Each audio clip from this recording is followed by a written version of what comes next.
प्रदेश में मौजूदा नेतृत्व के साथ में ही चुनाव लड़ा जाएगा। यानी अब ये स्पष्ट हो गया है कि मुख्यमंत्री शिवराज सिंह चौहान जो हैं, उन्हीं के चेहरे के साथ में 2023 का विधानसभा चुनाव लड़ा जाएगा। तो जो कयास लगाए जा रहे थे, जो प्रश्न उठाए जा रहे थे मुख्यमंत्री शिवराज सिंह के चेहरे को लेकर, अब वो खत्म हो गए हैं और अब ये तय हो गया है कि चुनाव का जो चेहरा है मुख्यमंत्री शिवराज सिंह चौहान ही रहेंगे। लेकिन इसके मायने क्या है? त्रिपुरा और मेघालय के जो चुनाव परिणाम आएंगे उस पर भी बहुत कुछ तय होगा, ये भी कहा जा रहा है। बहरहाल इस पर बातचीत करने के लिए हमारे साथ में मौजूद हैं आप पार्टी के प्रवक्ता संजीव वैद्य जी। संजीव जी, बहुत स्वागत है आपका। हमारे साथ में मौजूद हैं नीलाभ शुक्ला जी, जो कांग्रेस पार्टी के प्रवक्ता हैं। नीलाभ जी, आपका भी स्वागत है। और हमारे साथ में कुछ ही देर में भाजपा के प्रवक्ता ब्रज गोपाल लोहिया जी भी मौजूद होंगे। लेकिन सबसे पहले संजीव जी, आपसे पूछना चाहूंगा, इससे हम क्या अंदाजा लगाना चाहिए? त्रिपुरा, मेघालय और मध्य प्रदेश के चुनाव मौजूदा नेतृत्व के साथ में ही लड़े जाएंगे, यानी अब मुख्यमंत्री शिवराज सिंह चौहान चेहरा होंगे भाजपा के, ये तय हो गया है। इसके क्या मायने आप निकलते हैं? भाजपा मजबूत होकर आएगी? देखिए, त्रिपुरा और मेघालय के चुनाव का मध्य प्रदेश पर कोई फर्क नहीं पड़ने वाला। भौगोलिक दूरी है, काफी दूरी है, सांस्कृतिक दूरी है। दरअसल भाजपा का जो स्थिति ये है, तो त्रिपुरा मेघालय को बहाना बना करके मध्य प्रदेश में अगर आ रहे हैं, बहुत बड़ी भूल है सब उनकी, क्योंकि भाजपा के पास मुद्दा नहीं है ना। भाजपा से जनता परेशान हो चुकी है। स्वास्थ्य सुविधाएं, बेरोजगारी, महंगाई, इतनी सारी समस्याएं पैदा हो गई हैं, उनके पास कोई समाधान नहीं है। और पहली बात तो ये है कि इनके पास खुद तो कोई समाधान है नहीं। डिबेट में मेरे प्रवक्ता साथी बहुत बड़ी अच्छी बात बोल रहे थे कि भाजपा के तो खुद 4 हिस्से हो चुके हैं: नाराज भाजपा, शिवराज भाजपा, महाराज भाजपा और बेचैन भाजपा। तो आप किसी को भी चेहरा बना दीजिए, शिवराज जी को भी बना दीजिए, चाहे किसी को बना दीजिए, इनके भीतर आपसी फूट, आपसी कलह इतनी ज्यादा हो चुकी है कि कहीं ना कहीं मुझे लग रहा है कि इस बार ये चेहरा अब काम नहीं आएगा। जनता बदलाव चाहती है और जनता आजमा करके देख चुकी है। जनता परेशान है, वो बदलाव की फिराक में बैठी हुई है। और निस्संदेह ऐसी स्थिति में कहीं ना ऐसा ना हो जाए कि दोनों के ऊपर वज्रपात गिर जाए और एक तीसरी पार्टी मैदान में उभर करके सामने आ जाए, जो अभी ताजी राष्ट्रीय पार्टी। संजय जी, क्या आपको लगता है कि उत्तर प्रदेश में और मध्य प्रदेश की जो आंतरिक स्थिति है उसमें कोई अंतर है? क्योंकि उत्तर प्रदेश में ये कहा जा रहा था, लेकिन बहुत मजबूती के साथ में भाजपा आई। देखिए, उत्तर प्रदेश और मध्य प्रदेश में बहुत अंतर है। उत्तर प्रदेश की जो राजनीति होती है वो जाति और धर्म पर केंद्रित होकर के चलती है। वहां पर जातिगत समीकरण बहुत होते हैं। मध्य प्रदेश में आप देखेंगे जातिगत समीकरणों का उतना ज्यादा महत्व नहीं है, है ना। मध्य प्रदेश की जनता बहुत सुलझी हुई है और एक अपनी राष्ट्रीय सोच रखती है। प्रादेशिकता की भावना मध्य प्रदेश की जनता के भीतर नहीं है। तो मध्य प्रदेश के चुनाव ना तो उत्तर प्रदेश से तय होंगे, ना त्रिपुरा और मेघालय से तय होंगे, ना राष्ट्रीय परिदृश्य से तय होंगे। मध्य प्रदेश की जनता जो है अब मुद्दों के ऊपर बात करने के मूड में है और आर पार की लड़ाई की मूड में है कि अगर आप हमारी समस्या सॉल्व नहीं कर सकते तो आप हमें छोड़ के जा सकते हैं, अब तुमसे ना हो पाएगा शिवराज। इस मूड में मध्य प्रदेश की जनता इस मूड में आ चुकी है। तो उत्तर प्रदेश का और मध्य प्रदेश में बहुत फर्क है, बहुत फर्क है। नीलाभ जी, क्योंकि तीन बार चेहरे रहे मुख्यमंत्री शिवराज सिंह चौहान और अब जो है फिर से कार्यकारिणी ने तय कर दिया है, तो इसका लाभ भाजपा को मिलेगा या इसके और कोई मायने निकालती है कांग्रेस पार्टी?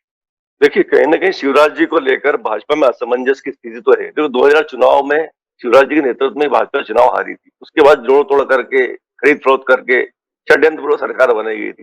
लेकिन कहीं ना कहीं एक असंतुष्टि उनको लेकर भाजपा में है। दूसरी बात, यह भाजपा में जो अंदर जो किस्तान है आपसी, क्योंकि शिवराज जी के बारे में ये कहा जाता है कि वो कैलाश जी ने कहा, कैलाश जी ने, कि वो ब्यूरोक्रेट्स पर भरोसा करते हैं, अधिकारियों सरकार चलाते हैं, नेताओं पर भरोसा नहीं करते। तो नेता और भाजपा के स्थानीय नेता और शिवराज जी के बीच में बड़ा एक गैप है। तो असमंजस की स्थिति है, क्योंकि इनकी राष्ट्रीय कार्यकारिणी ने फैसला किया है कि मध्य प्रदेश, कर्नाटक, त्रिपुरा और मेघालय में जो मौजूदा मुख्यमंत्री है उनके नेतृत्व में ही चुनाव लड़े जाएंगे। लेकिन आपने उसमें एक पेच डाला है इन्होंने मध्य प्रदेश को लेकर कि अगर त्रिपुरा, कर्नाटक में इनके परिणाम इनके पक्ष में आते हैं तो मध्य प्रदेश में फार्मूला चलेगा। अगर परिणाम पक्ष में नहीं आते तो ये फार्मूला बदल दिया जाएगा। मतलब पूरी संभावना शिवराज जी को ये नेतृत्व चुनाव नहीं हो इसकी। उसकी वजह मैं बता रहा हूं आपको कि त्रिपुरा की विधानसभा, उसमें 35 सीटों पे से अभी पहली बार लेफ्ट और कांग्रेस को के गठबंधन को हटाकर भाजपा काबिज हुई है। इसमें 60 सीटें होती थी, एक सीट पे चुनाव नहीं हुए थे। उसमें क्या अब तीसरा, इसमें एक वहां पे जो स्थानीय पार्टी विक्रम माणिक देव बर्मन जो वहां के राजवंशी है, उनकी पार्टी टिपरा मोथा वो तीसरी शक्ति के रूप में वहां उभर रही है। वह त्रिकोणीय संघर्ष है, तो उसका नुकसान सीधा सीधा भारतीय जनता पार्टी को भुगतना पड़ेगा। तो भारतीय जनता पार्टी 25 सालों के बाद सत्ता में पहली बार आई है त्रिपुरा में। तो इस बार जो थर्ड लेफ्ट आ रही वो राजवंश की पार्टी है, तो लोगों को बड़ी उम्मीदें हैं, तो उसका सीधा प्रभाव भारतीय जनता पार्टी पड़ेगा। तो यहाँ पर भारतीय जनता पार्टी की सरकार निश्चित रूप से हारना है, सरकार दोबारा यहाँ नहीं बनती। यही स्थिति कर्नाटक में भी है। कर्नाटक में 224 विधानसभा है, उसमें अधिकांश विधानसभा कुछ हैदराबाद, महाराष्ट्र के तटीय क्षेत्रों या मैसूर या बेंगलुरु के आसपास से आती है, तो एक उसका एक बंटवारा है, तो सबके क्षेत्र में प्रभाव उसका पड़ता है। तो और दूसरी बात कर्नाटक में और जो अपनी राहुल जी की यात्रा हुई उसका जो प्रभाव देखने को मिला है, एक तरफा माहौल बना है कांग्रेस का, तो सब दलों ने साथ दिया है, तो दोनों ही प्रदेशों में भाजपा की हार निश्चित रूप से तय है, ये बात है। जैसी वहां की हार होती है यहाँ का नेतृत्व बदल दिया जाएगा। तो अभी एक सिर्फ ये है कि जब तक एक लॉलीपॉप श्री शिवराज जी को दी हुई है कि आप देखिए क्या होता है, आप काम करते रहिए, लेकिन बदलना तो है, ये बात है कि दोनों ही राज्यों में विधानसभा हारेंगे, उसका शिवराज जी की। लेकिन नीलाद जी, अगर कार्यकारिणी भाजपा की कार्यकारिणी अगर ये तय करती है कि शिवराज को ही चेहरा बनाया जाए, तो कहीं ना कहीं शिवराज की जो लोकप्रियता है और लंबे समय से इस प्रदेश में एक मुख्यमंत्री के तौर पर उनका चेहरा है, तो क्या आपको लगता है कि बहुत स्टडी करने के बाद में ही तय किया गया है कि मुख्यमंत्री शिवराज सिंह चौहान ही जो है वो चेहरा हो? देखिए, शिवराज जी की लोकप्रियता नहीं है, मैं थोड़ा इसमें आपसे वो विरोध करूंगा। शिवराज जी की जोड़तोड़ है, उनका मैनेजमेंट है, लोकप्रियता नहीं है। उन्होंने 2000 चुनाव हारा था, तो स्पष्ट कांग्रेस को बहुमत मिला था, कांग्रेस की सरकार बनी थी, उन्होंने जोड़ तोड़ करके सरकार बनाई है, और अभी सरकार जोड़ तोड़ करके टिकी हुई है। शिवराज जी को के साथ ये है कि आपसी खींचतान बहुत ज्यादा भारतीय जनता पार्टी में चल रही है। शिवराज गुट अलग है, नरोत्तम मिश्रा गुट अलग है, और जमाने भर के अलग अलग गुट है। तो कुल मिला शिवराज जी को लेकर नापसंदगी ज्यादा है भारतीय जनता पार्टी। मुझे नहीं लगता शिवराज जी के नेतृत्व में इस बार चुनाव लड़ा जाएगा। जी, ब्रजगोपाल लोया जी भी आ गए हैं, लेकिन वो तैयार हो तब तक हम जो है बात करते हैं संजीव जी। संजीव जी, त्रिपुरा, मेघालय और मध्य प्रदेश को एक कैटेगरी में रखने, क्योंकि मध्य प्रदेश के चुनाव तो अभी लगभग 8-9-10 महीने हैं, लेकिन त्रिपुरा और मेघालय में तो अभी फरवरी में ही चुनाव है, लेकिन मध्य प्रदेश को भी इस कैटेगरी में रखने का मतलब आप क्या समझते हैं? क्या तीनों जगह सरकार है, तीनों जगह जो मुख्यमंत्री हैं वो लोकप्रिय है, या इस लिहाज से तीनों को एक कैटेगरी में रखा गया? नहीं, मुझे एक्चुअली ये समझ के परे है कि त्रिपुरा, मेघालय और मध्य प्रदेश को किस प्रकार के एक कैटेगरी में रखा गया है, क्योंकि बहुत फर्क है ना। त्रिपुरा और मेघालय की आप क्षेत्रफल की स्थिति देख लीजिए, वहां की नृजाति स्ट्रक्चर, एथनिक स्ट्रक्चर देख लीजिए, वहां की समस्याएं देख लीजिए, सब कुछ एकदम अलग। तो त्रिपुरा और मेघालय का और मध्य प्रदेश का आपस में कोई तालमेल ही नहीं है। लेकिन चूंकि त्रिपुरा में, जैसा कि हमारे नीलाम भाई ने कहा था, एक लोकल पार्टी इस समय डोमिनेंट रूप में उभर करके सामने आ रही है, तो त्रिपुरा में इस बार कांटे की टक्कर है और हार तो तय है। अब हार का ठीकरा फोड़ने के लिए किसी का सर तो चाहिए, तो उन्होंने शिवराज जी के सर को आगे कर दिया है। बाकी त्रिपुरा और मेघालय और मध्य प्रदेश में आपस में कोई ताल्लुक नहीं है, कोई तालमेल नहीं है आपस में। बस क्या लगता है संजीव जी, क्या लगता है चुनाव के परिणाम किसके पक्ष में जा सकते हैं? बहुत पेनाल्टी के तौर पर, आप चूंकि आप प्रोफेसर भी, हिस्ट्री भी आप समझते हैं, हिस्ट्री के तथ्यों को भी आप समझते हैं, तो किसके पक्ष में जा सकता है 2023 के चुनाव का परिणाम? देखिए, मैं प्रोफेसर हूँ, साइकोलॉजिस्ट नहीं हुए ना। चुनाव का परिणाम तो जनता के ऊपर डिपेंड करता है। जनता जनार्दन जिसके पक्ष में जाएगी, निस्संदेह जनता को बेसिक चीजें चाहिए, जो चीजें उनको पिछले 5-10 सालों से नहीं मिल पा रही हैं, तो निस्संदेह जो उपलब्ध कराएगा। देखिए, वादों पर अब जनता नहीं जाने वाली, जनता को ज्यादा दिन तक बेवकूफ की बात कर सकता, आपकी हांडी बार बार निकल सकती है। नई हांडी की तलाश है जनता को, और जिस हांडी से जनता के लिए दाल भात निकलेगा, भ्रष्टाचार रूपी, तो जनता जो है इस बार एक नए विकल्प की तलाश में है, और निस्संदेह जनता इस बार आमने सामने की लड़ाई में है कि आ जाओ मैदान में, अब हम बताते हैं। चलिए नीलाद जी, क्या लगता है इस बार, चूंकि अभी तक तो भाजपा और कांग्रेस दो पार्टी आमने सामने रही है, लेकिन इस बार क्या आपको लगता है कि जिस तरह से गुजरात में आपने एंट्री की है, असदुद्दीन ओवैसी की पार्टी ने भी पिछले जो है चुनाव में एंट्री की थी, पार्षदों के चुनाव में, तो क्या आपको लगता है कि अब कांग्रेस सिर्फ कांग्रेस की विपक्ष में नहीं रही है, अब दो पार्टियां और हैं जो खड़ी हो गई हैं,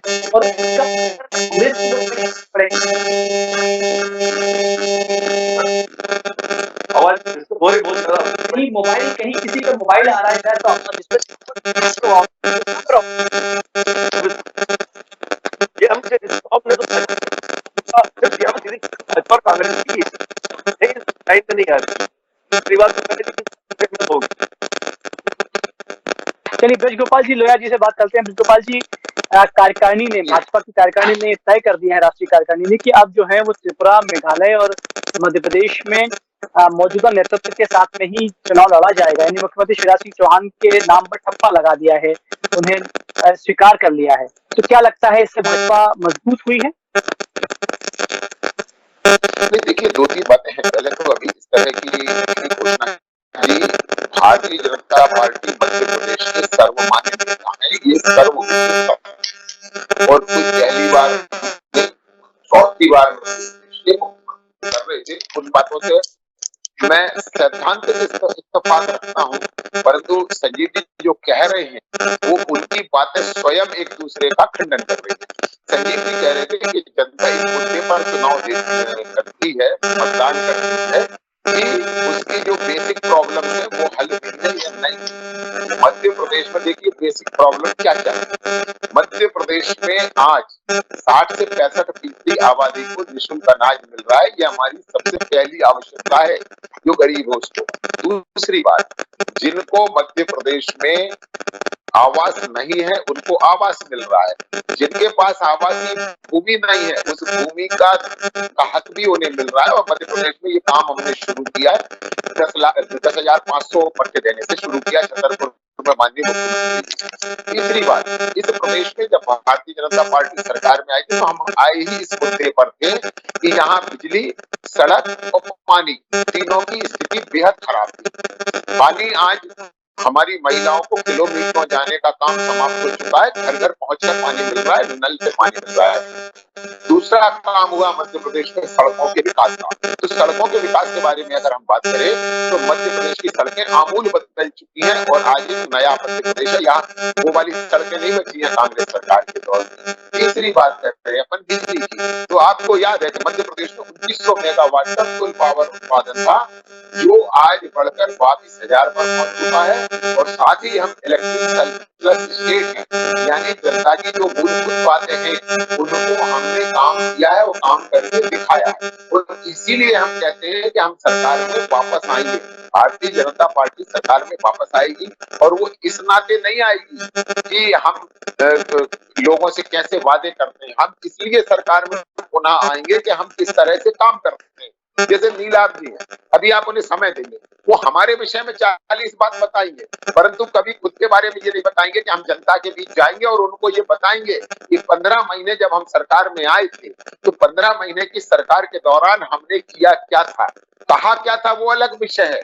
कहा तो आपने था किसानों का 2 लाख तक का कर्ज 10 दिन में माफ करेंगे, परंतु नहीं कर पाए। कहा तो ये था कि बेरोजगार युवाओं को 4,000 रुपए मासिक हम बेरोजगारी भत्ता देंगे, परंतु कर नहीं पाए।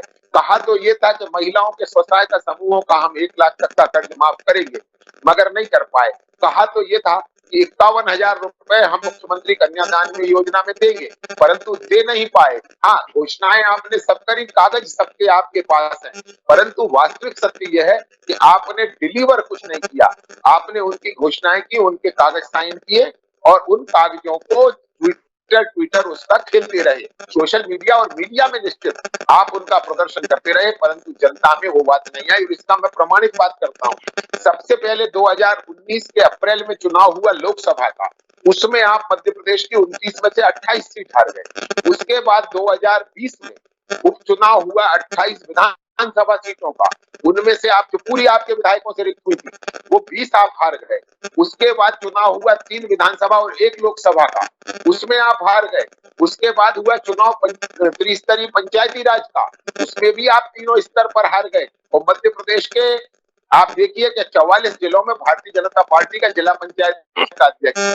फिर स्थानीय निकाय का चुनाव हुआ, स्थानीय निकाय के चुनाव में 85% नगर पालिकाएं और 78% से ज्यादा नगर परिषदों का चुनाव आप हार गए। तो इसके बाद भी यदि आपके मन में ये है कि आप चुनाव जीत सकते हैं तो ये बड़ा दुर्भाग्य है। मगर मेरा ये कहना है कि भारतीय जनता पार्टी पुनः सरकार 2023 में बनाने जा रही है और हमारे यहाँ नेता का, नीति का और नियत का, तीनों का कोई संकट नहीं है। ये संकट तो कांग्रेस में है कि कमलनाथ नेता रहेंगे, कभी कहते हैं कि बुजुर्गों को, युवाओं को मौका देंगे, फिर युवाओं का धक्का लगाकर बुजुर्ग आगे बैठ जाते हैं, फिर जब बुजुर्ग हो जाते हैं तो बुजुर्गों में आपस में लड़ाई होती है कि दिग्विजय सिंह होंगे तो कमलनाथ होंगे। तो बड़ा दुर्भाग्य भारतीय जनता पार्टी में तीनों का कोई संकट।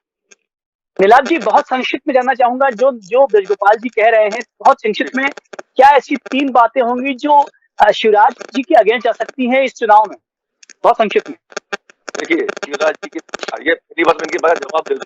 हमने किसानों का कर्जा माफ किया, शिवराज जी स्वयं स्वीकार कर चुके हैं, कृषि मंत्री स्वीकार चुके हैं। अब कई बार ये बात बोल चुके, लेकिन बार बार इसको समझना नहीं चाहते।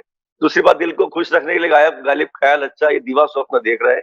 शिवराज जी के खिलाफ उनकी खुद की पार्टी ही है, जनता तो है ही है, क्योंकि इवेंट की सरकार है। कोई भी जमीन पे काम नहीं किया गया, योजनाओं की सिर्फ और सिर्फ बंदर बाट हुई है। इनके मंत्री दीपक जोशी का भी हालिया बयान आया है कि प्रधानमंत्री आवास योजना में जमकर भ्रष्टाचार हो रहा है। तो इनकी योजना सिर्फ बंदरबाट हो रही है। योजना है सिर्फ एक दिखावी पुलिंदा है, कहीं से कहता उसकी जमीनी पे कार्रवाई नहीं हो रही है, सिर्फ इवेंट बनाए जा रहे हैं। माहौल, जैसे इंदौर का प्रवासी सम्मेलन देख लीजिए, या जो इन्वेस्टर मीट देख लीजिए, पहले भी इन्वेस्टर मीट हुई है, सम्मेलन एक 20 सेकंड का समय लूंगा, सिर्फ 30 सेकंड का समय लूंगा, मुझे इतने समय की आवश्यकता नहीं है, सिर्फ 30 सेकंड का लूंगा। जब भी मध्य प्रदेश बढ़ता है, जब भी मध्य प्रदेश आगे जाता है, कांग्रेस को तकलीफ होती है। आज मध्य प्रदेश ने देश की सबसे शानदार इन्वेस्टर समिट की और प्रवासी भारतीय सम्मेलन किया, और इससे 15.5 लाख करोड़ का 15.5 लाख करोड़ का निवेश आने की संभावना है। हमारे लाखों बेटा बेटियों को रोजगार मिलेगा, और जैसे ही उन्हें रोजगार मिलता है, या मध्य प्रदेश